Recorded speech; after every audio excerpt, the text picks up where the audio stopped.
Uma palavra de fé, uma palavra de esperança, uma palavra de transformação para a sua vida, com o pastor Chico Chagas.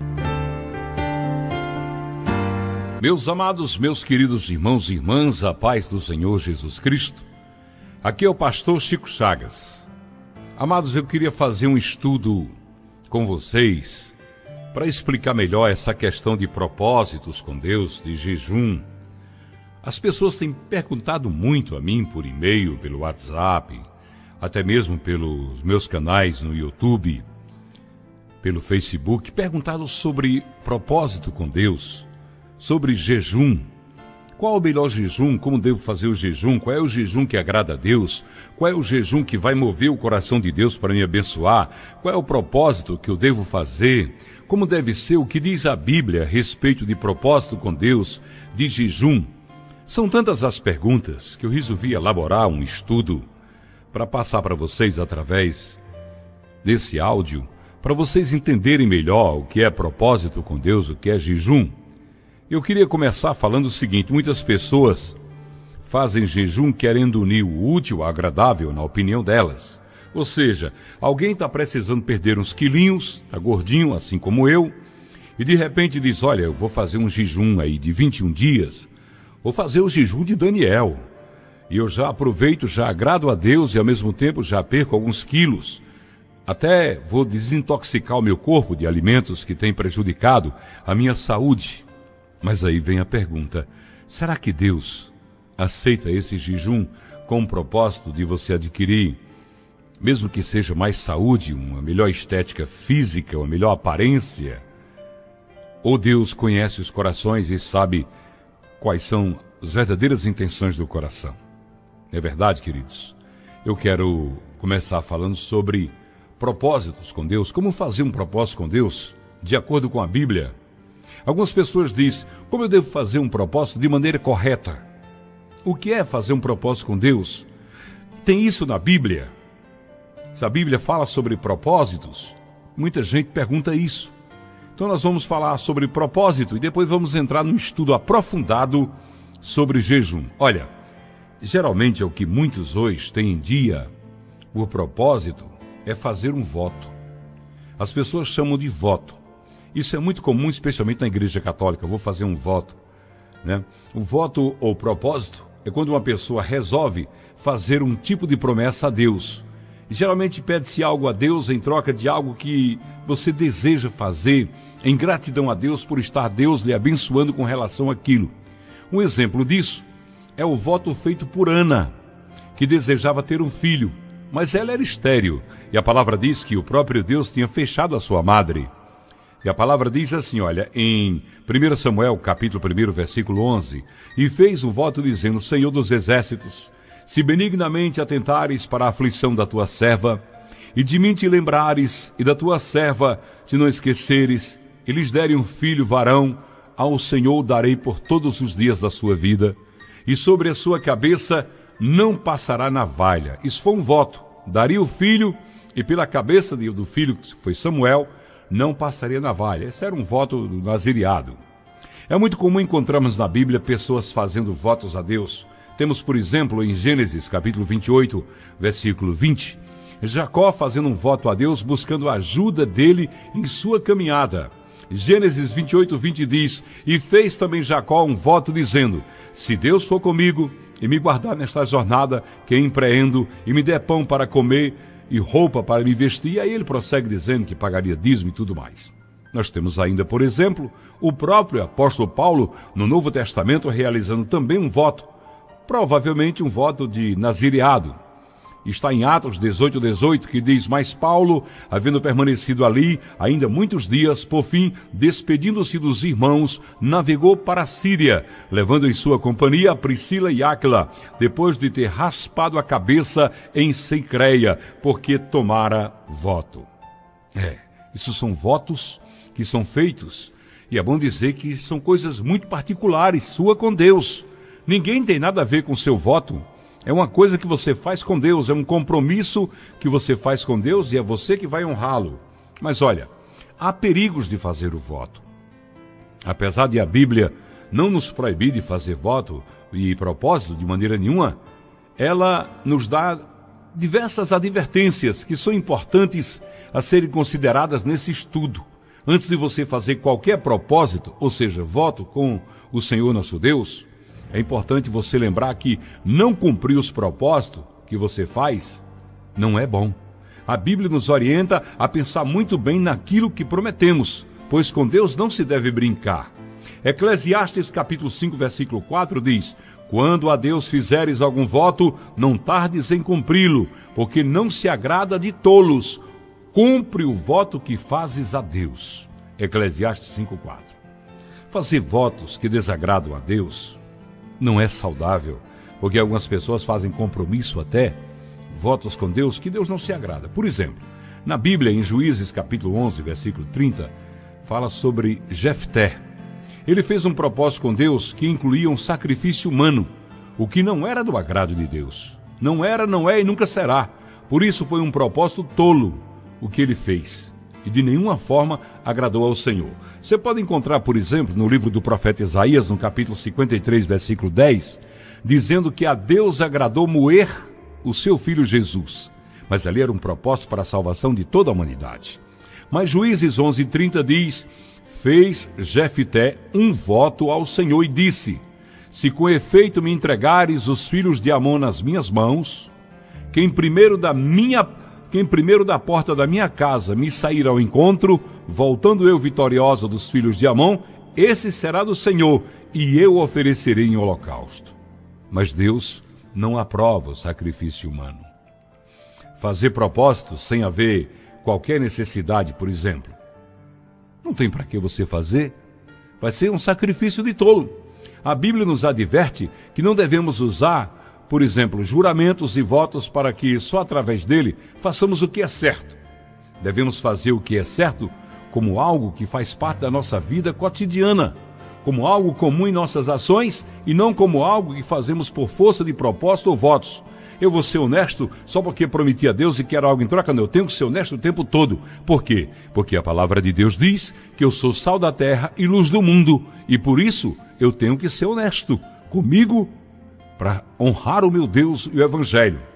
No livro do apóstolo Tiago, capítulo 5, versículo 12, diz assim: acima de tudo, porém, meus irmãos, não jureis nem pelo céu, nem pela terra, nem por qualquer outro voto, antes seja o vosso sim, sim, e o vosso não, não, para não cairdes em juízo. Muita gente diz as coisas, eu juro por Deus. Não deve dizer isso. A sua palavra tem que ser sim, sim, não, não.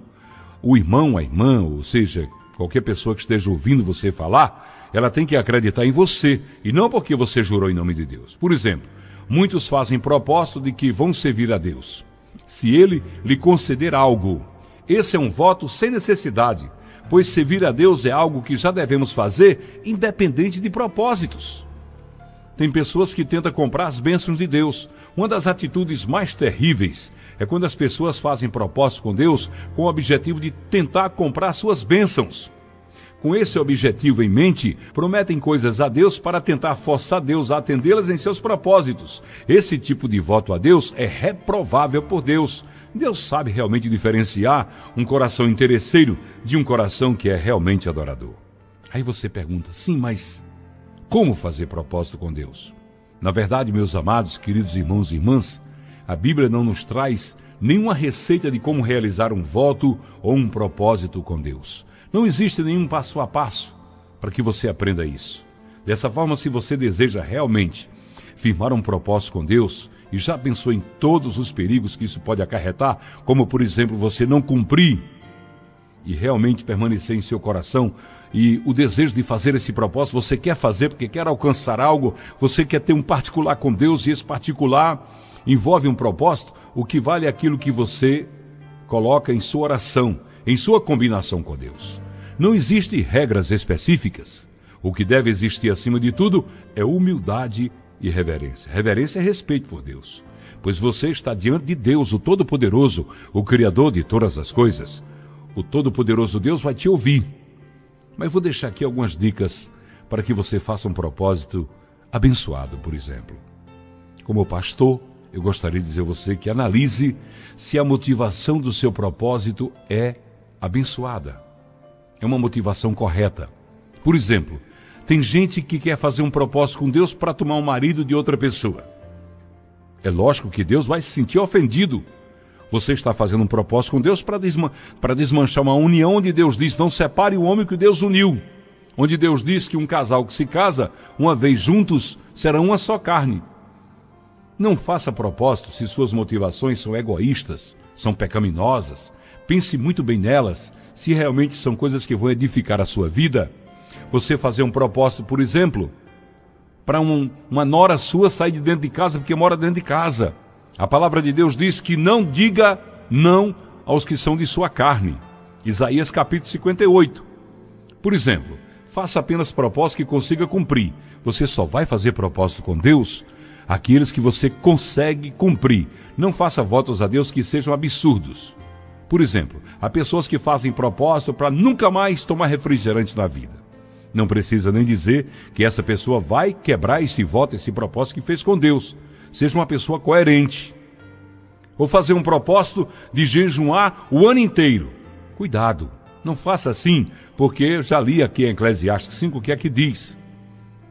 Se você fizer, Deus não manda que você faça, mas se você fizer, cumpra. Evite propósitos, por exemplo, muito longos. Lembre-se que você é um ser humano. Votos muito longos têm muito maior chance de serem quebrados. Conheça você mesmo e seja sábia e sábio, fazendo algo equilibrado e que agrade a Deus. Na dúvida, olha, não faça propósito. Se houver muita dúvida em seu coração se realmente deve ou não entrar em um propósito, é melhor não fazer. Pense, ore, peça direção ao Espírito Santo. A dúvida é algo sério na vida do homem e da mulher de Deus e não deve ser colocado em prática aquilo que você tem dúvidas a respeito disso. Agora vamos falar sobre jejum. Muitas pessoas perguntam qual é o melhor jejum. O que eu devo fazer? O que é jejum? O jejum é a abstinência total ou parcial de alimentos por um período definido, por um propósito específico. Tem sido praticado pela humanidade em praticamente todas as épocas, em todas as nações, culturas e religiões. Pode ser com finalidade espiritual ou até mesmo medicinal, visto que o jejum traz tremendos benefícios físicos, como a desintoxicação do corpo, por exemplo. Mas nosso enfoque aqui é o jejum bíblico.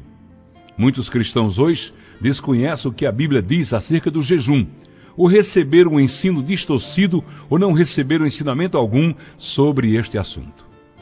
Eu creio que a igreja de hoje vive dividida entre dois extremos, aqueles que não dão valor nenhum ao jejum e aqueles que se excedem em suas ênfases sobre o jejum. Penso que Deus queria nos despertar para a compreensão e a prática deste princípio, que sem dúvida é uma arma poderosa na vida do cristão. O jejum é sim uma arma poderosa na vida do cristão, porque quando você mortifica a carne, você faz crescer o seu espiritual.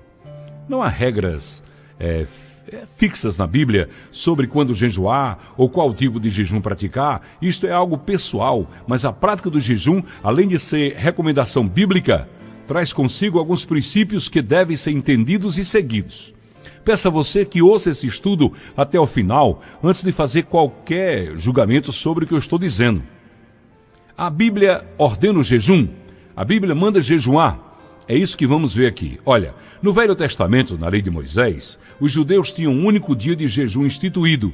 Era o dia da expiação, como está em Levítico 23, 27, que diz: ora, o 10º dia desse 7º mês será o dia da expiação. Tereis santa convocação e afligireis as vossas almas e oferecereis oferta queimada ao Senhor. Afligir a alma era jejuar, quer dizer, mortificar a carne.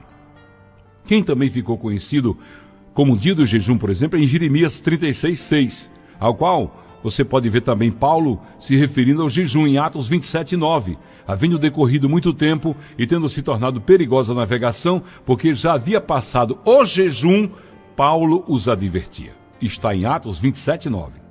Mas em todo o Velho e Novo Testamento, não há uma única ordem a respeito de jejuarmos. Contudo, apesar de não haver um imperativo acerca desta prática, a Bíblia está cheia de menções ao jejum. Fala não apenas de pessoas que jejuaram e da forma como fizeram, mas também fala que nós deveríamos jejuar e nos instrui na forma correta de fazê-lo. Sim, a Bíblia fala algumas vezes sobre isso, a forma correta de fazer, o próprio Deus ensinando. Muitos ensinadores e estudiosos da Bíblia Sagrada falharam de maneira grave ao dizer que, por não haver nenhuma ordem específica para o jejum, então não deveríamos jejuar. Mas quando consideramos o ensino de Jesus Cristo sobre o jejum, não há como negar que o Mestre esperava que jejuássemos. Quando jejuares, não vos mostrei contristados como os hipócritas, porque desfigura o rosto com o fim de aparecer aos homens que jejuam. Em verdade vos digo que eles já receberam a sua recompensa. Tu, porém, quando jejuares, unge a tua cabeça, lava o teu rosto, com o fim de não parecer aos homens que jejuas, e sim ao teu pai em secreto, e teu pai que vê em secreto te recompensará. Foi Jesus que disse isso, está em Mateus 6, versículos 16, 17 e 18.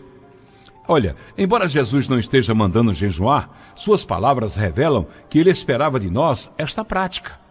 Ele nos instruiu até na motivação correta que se deve ter ao jejuar. E quando disse que o Pai recompensaria a atitude correta do jejum, nos mostrou que tal prática produz resultados, a recompensa do Pai. Então, jejum realmente tem recompensa, oração tem recompensa, voto, propósito tem recompensa. Algumas pessoas dizem que se as epístolas não dizem nada sobre jejuar, é porque não é importante. E despreza o ensino de Jesus sobre o jejum. E isto é errado. Jesus não veio ensinar os judeus a viverem bem a velha aliança. Ele veio instituir a nova aliança no seu sangue. E todos os seus ensinos apontavam para as práticas dos cidadãos do reino de Deus. Quando estava para ser assunto ao céu, ele deu ordem aos seus apóstolos que ensinasse as pessoas a guardar tudo o que ele tinha ordenado. Mateus 28, 20. Ele disse, ensinando-os a observar todas as coisas que eu vos tenho mandado, e eis que eu estarei convosco todos os dias até a consumação dos séculos. Inclusive o modo correto de jejuar. O próprio Jesus praticou o jejum. E lemos em Atos que os líderes da igreja também o faziam. Registros históricos dos pais da igreja também revelam que o jejum continuou sendo observado como prática dos crentes muito tempo depois dos apóstolos. O jejum, portanto, deve ser parte de nossas vidas e praticado de forma equilibrada dentro do ensino bíblico. Queridos, temos que ver que o próprio Senhor Jesus jejuou por 40 dias e 40 noites no deserto. Muitas vezes ficava sem comer, quer por falta de tempo ou por estar ministrando ao povo. Olha no Evangelho de Marcos, capítulo 6, versículo 31. Olha o que é que diz. Ao que lhes disse... Vinde vós à parte para um lugar deserto e descansai um pouco, porque eram muitos os que vinham e iam, e não tinha tempo nem para comer. Jesus trabalhou tanto que muitas vezes não teve tempo nem para comer. Quer por passar noites só orando sem comer, como está em Marcos 6,46, e tendo despedido foi ao monte para orar. Ele estava a noite inteira orando, e isso era jejum. Devemos reconhecer que ele, Jesus Cristo e seus discípulos, não observavam o jejum dos judeus dos seus dias, exceto o dia da expiação. Era costume dos fariseus jejuar 2 dias por semana, como você vê em Lucas 18:12, quando o fariseu disse na parábola do fariseu e do publicano, jejuo 2 vezes na semana e dou o dízimo de tudo quanto ganho. Mas Jesus e seus discípulos não faziam. Aliás, chegaram a questionar Jesus acerca disso. Disseram assim eles: os discípulos de João, e bem assim os fariseus, frequentemente jejuam e fazem orações. Os teus, entretanto, comem e bebem. Jesus, porém, lhes disse: podeis fazer jejum os convidados para o casamento, enquanto estão com eles o noivo? Dias virão, contudo, em que lhes será tirado o noivo. Naqueles dias sim jejuarão. Está em Lucas 5, versículos 33, 34 e 35. Aqui o mestre mostrou não ser contra o jejum. Ele disse que depois que ele fosse tirado do convívio, direto com seus discípulos, quando ele voltasse ao céu, eles haveriam de jejuar. Ele estava dizendo que eles não precisavam jejuar porque o noivo estava com eles. Jesus não se referiu ao jejum somente para os dias entre sua morte e sua ressurreição, sua reaparição aos discípulos. E a sua reaparição ao mencionar os dias que eles estariam sem o noivo. E sim, aos dias a partir de sua morte. Contudo, Jesus deixou bem claro que a prática do jejum nos moldes do que havia em seus dias não era o que Deus esperava. A motivação estava errada. As pessoas jejuavam para provar sua religiosidade e espiritualidade. E Jesus nos ensinou a fazê-lo em secreto, sem alarde, sem propaganda, sem ter que mostrar que estava triste, que era uma pessoa religiosa, muito próxima de Deus. Naquele tempo, os fariseus usavam os filactérios, que eram bolsas presas por cintas de couro, amarradas na cabeça, na testa, no peito. E essas bolsinhas tinham palavras de Deus, palavras do Torá, que era para dizer que eles eram muito religiosos. O jejum pode ser uma prática vazia se não for feito de maneira correta, queridos. Isso aconteceu nos dias do Velho Testamento, quando o povo começou a indagar. Isaías 58:3 diz: por que jejuamos nós e não atentas para isto? Por que afligimos a nossa alma e tu não levas em conta? Isaías 58:3. E a resposta de Deus foi exatamente a de que estavam jejuando de maneira errada. De maneira errada. Se você ler Isaías 58, você vai compreender. Isaías 58:3b e 4 diz: eis que no dia em que jejuais, cuidais dos vossos próprios interesses e exigis que se faça todo o vosso trabalho. Eis que jejuais para contendas e para rixas e para ferirdes com punho iníquo. Jejuando assim como hoje, não se fará ouvir a voz no alto. Ou seja, Deus não ouviria a voz das orações de quem estava jejuando de forma incorreta. Por outro lado, o versículo está inferindo que, se observado de forma correta, Deus atentaria para isso e a voz dele seria ouvida. Quer ver só? Deixa eu pegar a Bíblia aqui, você está com sua Bíblia aí, vamos estudar a palavra. Vamos abrir em Isaías 58. Olha só o que é que diz Isaías 58, a partir do versículo 6. Preste atenção. Diz assim, Deus falando: porventura não é este o jejum que eu escolhi? Que soltes as ligaduras da impiedade, que desfaça as ataduras do jugo, e que deixes livres os quebrantados, e que despedace todo o jugo, quer dizer, que coloque em liberdade, que não aflinja quem depende de você, que não mantenha preso ninguém. Versículo 7. Porventura não é também que repartas o teu pão com o faminto, e recolhas em casa os pobres desterrado, e vendo nu cubras, e não te esconda daqueles que é da tua carne? Então romperá a tua luz como a alva, e a tua cura apressadamente brotará, e a sua justiça irá diante da tua face, e a glória do Senhor será a tua retaguarda. Está vendo só? Se você jejuar da forma correta, as bênçãos que tem cura e a presença de Deus. Olha o versículo 9 de Isaías 58. Então clamarás e o Senhor te responderá. Gritarás e ele dirá: eis-me aqui. Acontecerá isso se tirardes do meio de ti o jugo, o estender do dedo e o falar vaidade. Estender do dedo é acusar o irmão. É ver o pecado, ver o argueiro no olho do irmão e não ver a trave que está no teu. Versículo 10. E se abrires a tua alma ao faminto, e fartares a alma aflita, então a tua luz nascerá nas trevas, e a tua escuridão será como meio-dia. Glórias a Deus. Versículo 11. E o Senhor te guiará continuamente, e fartará a tua alma em lugares secos, e fortificará os teus ossos, e serás como um jardim regado, como um manancial cujas águas nunca faltam. Oh, presença linda de Deus nesse estudo. Se você fizer o jejum correto, Deus vai abençoar a sua vida. O propósito do jejum, qual deve ser? Meus amados, meus queridos irmãos e irmãs, o jejum não pode mudar a Deus. Deus, ele é o mesmo de antes, durante e depois do jejum que você fizer. Mas jejuar vai mudar você mesmo, a mim também, se eu jejuar, como eu tenho jejuado muitas vezes. Vai lhe ajudar a manter-se mais suscetível à presença do Espírito de Deus. O jejum não tornará Deus mais bondoso ou misericordioso para conosco. Ele está ligado diretamente a nós, a nossa necessidade de romper com as barreiras e limitações da carne. O jejum deixará o nosso espírito atento, pois irá mortificar a nossa carne e afligir a nossa alma. Jesus deixou-nos um ensino precioso acerca disto, quando falava sobre jejum. Marcos 2:22, ninguém põe vinho novo em odres velho, do contrário, o vinho romperá os odres, e tanto se perde o vinho como os odres, mas põe-se vinho novo em odres novos. O odre era um recipiente feito com pele de animais, de couro, que era devidamente preparada, mas com o passar do tempo isso envelhecia e ressecava. O vinho era o suco extraído da uva que fermentava.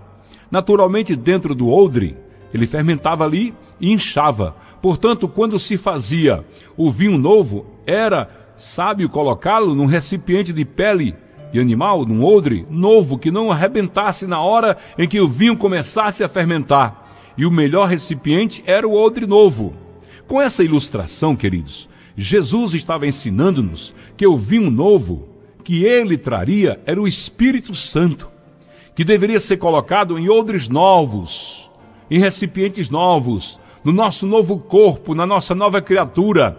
A Bíblia está dizendo com isso que o jejum tem o poder de renovar o nosso corpo. A Escritura ensina que a carne milita contra o Espírito e a melhor maneira de receber o vinho, o Espírito Santo, é dentro de um processo de mortificação da carne, para que morra o velho e nasça o novo, para que sejamos novas criaturas em Cristo Jesus. Glórias ao nome do Senhor Jesus Cristo. Eu creio que o propósito primário do jejum é mortificar a carne, o que nos fará mais suscetíveis ao Espírito Santo. Há outros benefícios que decorrerão disto, mas esta é a essência do jejum. Alguns acham que o jejum é uma varinha de condão, que resolve as coisas por si mesmo. Mas não podemos ter o enfoque errado, queridos. Quando jejuamos, não devemos crer no jejum, mas sim crer em Deus. A resposta às orações flui melhor quando jejuamos, porque através desta prática estamos liberando nosso espírito na disputada batalha contra a carne. E por isso algumas coisas acontecem maravilhosamente em nossas vidas, vitórias, milagres, porque a nossa carne está mortificada e o nosso espírito está presente, cheio. Estamos cheios do Espírito Santo de Deus. Glórias a Deus. Louvado seja o nome de Jesus. Por exemplo, olha, a fé é do Espírito, não é da carne. Portanto, ao jejuar, estamos removendo o entulho da carne e liberando a nossa fé para se expressar. Quando Jesus disse aos discípulos que não puderam expulsar um demônio por falta de jejum, em Mateus 17, 21, ele não limitou o problema somente a isto, mas falou sobre a falta de fé, Mateus 17, 19 e 20, como um fator decisivo no fracasso daquela tentativa de libertação. É tanto que o jejum ajuda a liberar a fé. O que nos dá vitória sobre o inimigo é o que Cristo fez na cruz. É a autoridade do nome de Jesus. O jejum em si não me faz vencer, mas libera a fé para o combate e nos fortalece, fazendo-nos mais conscientes da autoridade que nos foi delegada pelo Senhor nosso Deus. Mas apesar do propósito central do jejum ser a mortificação da carne, vemos vários exemplos bíblicos de outros motivos para a prática do jejum. Por exemplo, no Velho Testamento encontramos diferentes propósitos para o jejum.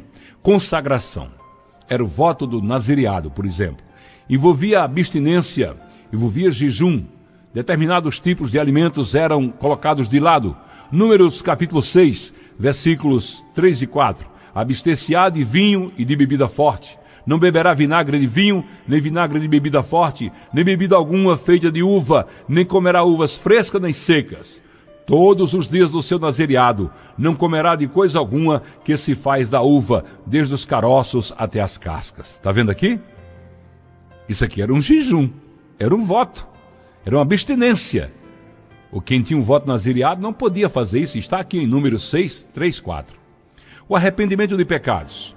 Samuel e o povo jejuando em Mispa, por exemplo, como sinal de arrependimento dos seus pecados. Em 1 Samuel 7,6, nós podemos ler a palavra, diz assim: congregaram-se, pois, em Mispa, tiraram água e a derramaram perante o Senhor, jejuaram, tá vendo? Jejuaram aquele dia e ali disseram: pecamos contra o Senhor. E Samuel julgava os filhos de Israel em Mispa. Luto, por exemplo. Davi jejuava em expressão de dor pela morte de Saul e de Jonatã, e depois pela morte de Abner. 2 Samuel capítulo 1, versículo 12. E prantearam e choraram e jejuaram até a tarde por Saul e por Jonatã seu filho, e pelo povo do Senhor, e pela casa de Israel, porque tinham caído a espada. Também em 2 Samuel 3, 35, diz assim: depois todo o povo veio fazer com que Davi comesse pão, sendo ainda dia. Porém Davi jurou dizendo: assim Deus me faça e outro tanto, se antes que o sol se ponha, eu provar deste pão ou qualquer outra coisa. Ele estava jejuando. Jejuar por aflições, por exemplo, por tribulações. Davi jejua em favor da criança que nascera de Batseba, que estava doente, estava à morte. Está em 2 Samuel 12, 16 a 23. O rei Josafá, ele apregoou jejum em todo o Judá, quando estava sob o risco de ser vencido pelos moabitas, os amonitas das montanhas de Seir. Está em 2 Crônicas, capítulo 20. Buscando proteção, jejuar para buscar proteção. Em Esdra, capítulo 8, versículos 21, 22 e 23, Esdra proclamou jejum junto ao rio Ava, pedindo a proteção e bênção de Deus sobre sua viagem. A rainha Esté pede que seu povo jejue por ela, para proteção no encontro que ela teria com o rei Assuério. Está em Esté 4,16. Em situações de enfermidade também tem jejum. Davi jejuava e orava por outros que estavam enfermos, como está no Salmo 35,13. Por intercessão, Daniel orando por Jerusalém e o seu povo. Daniel 9,3, jejuava e orava. Daniel 10, 2 e 3. Nos evangelhos do Novo Testamento, nós encontramos também muitas referências a jejum, queridos. Não é uma coisa só do Velho Testamento. As pessoas que dizem que não devemos jejuar, que depois de Jesus não devemos jejuar, não observaram que Jesus disse que os discípulos não jejuavam com ele, porque ele era o noivo e estava presente. Mas quando ele subisse aos céus, eles tinham que jejuar. A preparação para a batalha espiritual requer isso, por exemplo. Olha, Jesus mencionou que determinadas castas de demônios só sairiam por meio de oração e de jejum, que trazem um maior revestimento de autoridade. Jejum e oração nos reveste de autoridade. Foi o que Jesus disse em Mateus 17, 21. A profetisa Ana não saía do templo, orando e jejuando frequentemente. Lucas 2, 37. Nós que somos pastores, membros de ministérios, devemos nos preparar para o ministério. Jesus só começou seu ministério depois de ter sido cheio do Espírito Santo e ser preparado em jejum prolongado no deserto. Lucas 4, Mateus 4, Jesus jejuou por 40 dias e 40 noites. Em Atos dos Apóstolos, vemos a igreja praticando jejum em diversas situações. Por exemplo, os líderes da igreja em Antioquia jejuando apenas para adorar o Senhor, Atos 13:2. Então, depois que jejuaram, oraram e lhes impuseram as mãos e os despediram. Jejuar pelos ministérios. Na hora de impor as mãos e enviar ministérios comissionados, Atos 13:3 fala também sobre isso. Estabelecer presbíteros, além de impor as mãos com jejum sobre os enviados, o faziam também sobre os que recebiam autoridade de governo na igreja local, o que revela que o jejum era um princípio praticado nas ordenações de ministros da igreja. Atos 14:23. E havendo-lhes feito eleger anciões em cada igreja e orando com jejuns, os encomendaram ao Senhor em quem havia crido. Nas epístolas só encontramos menções de Paulo de ter jejuado em 2 Coríntios capítulo 6, versículos 3, 4, 5 e 11, 23 a 27. Agora sim, depois de ter ouvido o que eu disse até aqui, você deve estar perguntando, mas como eu posso jejuar? Quais são as formas, as diferentes formas de jejuar? Há muitas formas. Jejum parcial. Normalmente, o jejum parcial é praticado em períodos maiores ou quando a pessoa não tem condições de se abster totalmente do alimento por causa do trabalho, por exemplo. Lemos sobre esta forma de jejum no livro de Daniel. Daniel 10, 2, 3 diz, naqueles dias, eu, Daniel, pratiquei durante 3 semanas manjar desejável, não comi, nem carne, nem vinho entraram em minha boca, nem me ungi com óleo algum, até que se passassem as 3 semanas, o jejum de Daniel. O profeta Daniel diz exatamente o que ficou sem ingerir, carne, vinho e manjar desejável. Provavelmente se restringiu a uma dieta de frutas e legumes, não sabemos ao certo. O fato é que se absteve de alimentos, porém não totalmente. E embora tenha escolhido o que aparentemente seja a forma menos rigorosa de jejuar, dedicou-se a ela por 3 semanas, jejuando e orando. Em outras situações, Daniel parece ter feito um jejum normal, em Daniel 9:3, o que mostra que praticava mais de uma forma de jejum. Ao fim deste período, um anjo do Senhor veio a ele e lhes trouxe uma revelação tremenda. Declarou-lhes que desde o primeiro dia de oração, o profeta já fora ouvido. Versículo 12, mas que uma batalha estava sendo travada no reino espiritual. Versículo 13, o que ocorreria ainda no regresso daquele anjo. Aí no versículo 20, aqui aprendemos também sobre o poder que o jejum tem nos momentos de guerra espiritual. Vamos falar agora sobre jejum normal. A forma mais comum é a abstinência de alimentos, mas com certeza você precisa beber água para não sofrer nenhum problema de desidratação, especialmente as pessoas que podem ter algum problema de rim. Você faz o jejum, por exemplo, vou dar aqui só uma dica. Você diz, eu não vou me alimentar de nada sólido o dia todo, mas vou tomar um suco, vou tomar uma vitamina, ou vou ficar sem comer nada, somente bebendo água das 6 da manhã até o meio-dia, até 2 da tarde, algo assim, né? Eu quero falar agora, queridos, que Mateus 4:2 diz que Jesus, cheio do Espírito Santo, voltou do Jordão e foi guiado pelo mesmo Espírito no deserto durante 40 dias, sendo tentado pelo diabo. Nada comeu naqueles dias, ao fim dos quais teve fome. Quer dizer, nada comeu, mas não diz que ele também nada bebeu. Ele deve estar bebendo água aí. É o que nós cremos, porque não está escrito que ele não bebia. Denominamos esta forma de jejum como jejum normal, pois entendemos ser esta a prática mais propícia dos jejuns regulares, como do dia a dia. Por exemplo, uma pessoa que é diabética, seja tipo 1 ou tipo 2, ela precisa ser alimentada a cada 3 horas. Essa pessoa vai passar o dia inteiro sem comer? Claro que não vai. Isso é irracional. Agora tem um jejum total, por exemplo. É a abstinência de tudo, inclusive de água. Na Bíblia encontramos poucas menções de ter alguém jejuando sem água. E isso dentro de um limite de no máximo 3 dias. Hoje isso é impossível, porque as pessoas com certeza teriam um problema de desidratação, especialmente as pessoas que moram nas regiões mais quentes. A água, ela não é um alimento. E nosso corpo depende dela, a fim de que os rins funcionem normalmente e que as toxinas não se acumulem no organismo. Há 2 exemplos bíblicos desse tipo de jejum, um no Velho Testamento e outro no Novo Testamento. Por exemplo, Esté, no momento de crise em que os judeus, como povo dela, estava condenado à morte por um decreto do rei, pede ao seu tio Mardoqueu que jejue por ela. Vai ajunta todos os judeus que se acharem Susan e jejuai por mim, e não comais nem bebais por 3 dias, nem de noite nem de dia, e eu e as minhas servas também jejuaremos. Depois irei ter com o rei, ainda que é contra a lei. Se perecer, pereci. Esté 4:16. O apóstolo Paulo, na sua conversão, também usou desta forma de jejum devido ao impacto da revelação que recebera.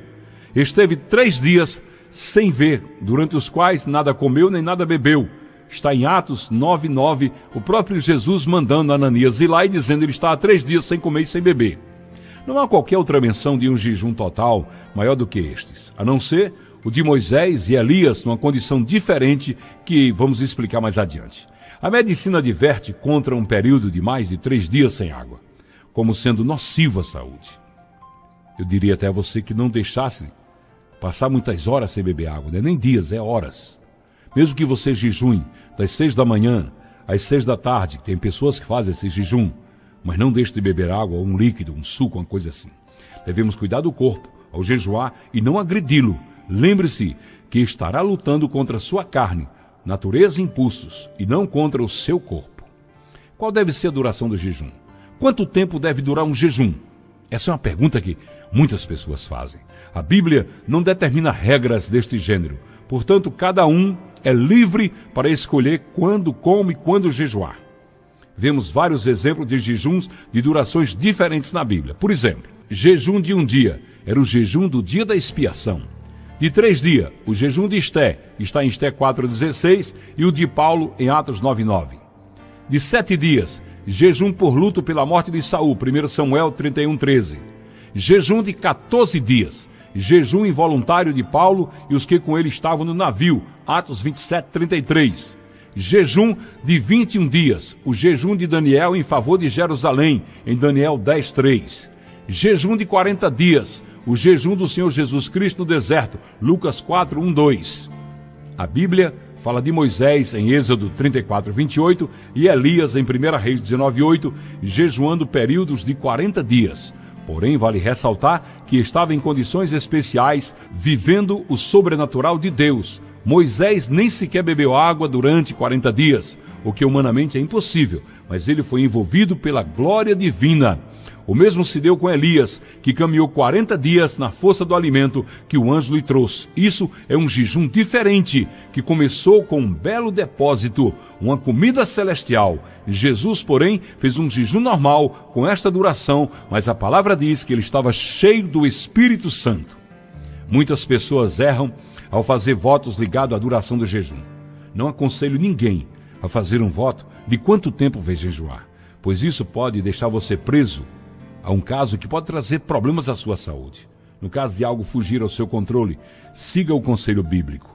Quando a Deus fizeres algum voto, não tardes em cumpri-lo, porque não se agrada de tolos. Cumpre o que fazes. Melhor é que não votes do que votes e não cumpras. Eclesiastes, capítulo 5, versículos 4 e 5.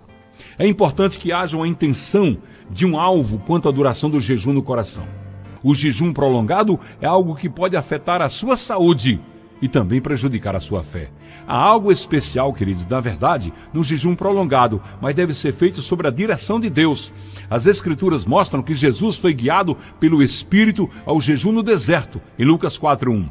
Conheço irmãos que têm jejuado por 30 e até 40 dias, embora eu pessoalmente não tenha feito nenhum jejum tão longo assim.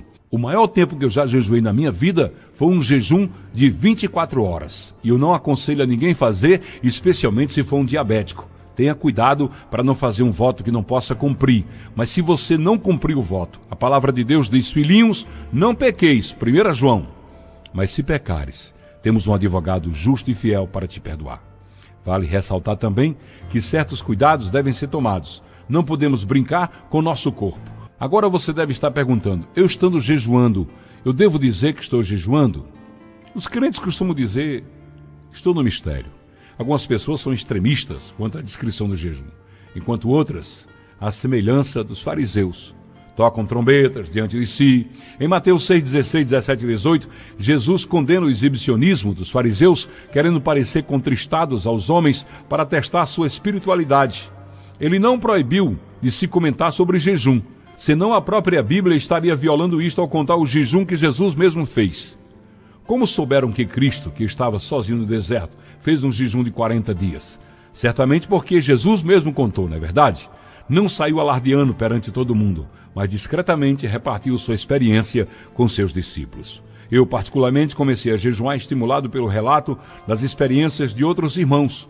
Depois é que comecei aos poucos a entender o ensino bíblico sobre o jejum, e louvo a Deus pelas pessoas que me estimularam a jejuar também. Hoje o jejum praticamente toda semana. Gosto de fazer isso e às vezes faço por 2, 3 dias. Você deve jejuar, mas deve, acima de tudo, se preservar de não estar contando para as pessoas. Se você está jejuando e alguém insiste em você comer, você diga: não, eu não posso, eu estou no mistério com Deus. Pronto, acabou-se. Não precisa dizer por que está jejuando, há quanto tempo está jejuando, o que está fazendo, mostrar uma carinha de tristeza. Não faça isso. Agora, de uma coisa você pode ter certeza: aqueles que jejuam alcançarão o que buscam de Deus, porque o jejum fortalece o crente na caminhada de sua vida. Receba esse estudo no seu coração, com amor, com carinho, porque é a palavra de Deus pregada de forma clara, perfeita e agradável aos olhos do Senhor nosso Deus. Fiquem na paz, que o Senhor Jesus abençoe a todos vocês.